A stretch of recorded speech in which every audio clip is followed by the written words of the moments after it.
سنه ال 87 انسحبت الشهايد من عندنا.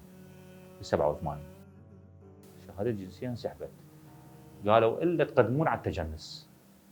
حكومه صدام قالوا الا تقدمون على التجنس، انجبروا لان لا يقدرون يشترون بيت، لا يقدرون يشترون سياره، انجبروا طلعوا بال 89 طلعوا تجنس. انا واحد من العالم سنه ال 92 يلا طلعت جنسيه، ما قدرت اكمل دراسه. 92 يلا طلعت جنسيه، قيد مجمد. مو سمح لنا طلعنا تجنس، انه وراها قيد الترقيم مالتنا، مال السجل مال والدي ومال عم ومال اخوته. فتح الترقيم يلا طلعت جنسيه. هسه انا هاي شهادتي عندي، هاي وثيقه هسه عندي. من طلعت شهاده بال 93 ما اعطوني اياها 4000 عراقي اصلي، اعطوني الماده 13 وانا ولادتي عظميه بغداد سنه ال 75. ولحد الان بدلت الشهاده، مو قالوا لازم تبدل الشهاده من الفسفوره قبل تقريبا 3 سنوات.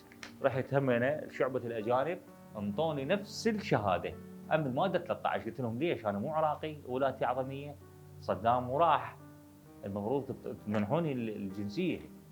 يعني هسه باوروبا اذا اظل لك سنتين ثلاثه هم يعطوك الجنسيه الالمانيه او البريطانيه. وانا خدمت عسكريه هنا ومواليد 75 وولادتي اعظميه بغداد، ولحد الان نفس القرار مال صدام هم الماده 13.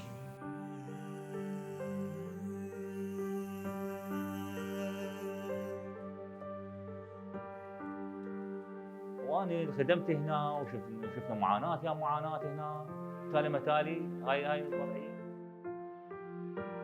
اعطوني الماده 13 وانا ولادتي عظميه بغداد سنه ال 75.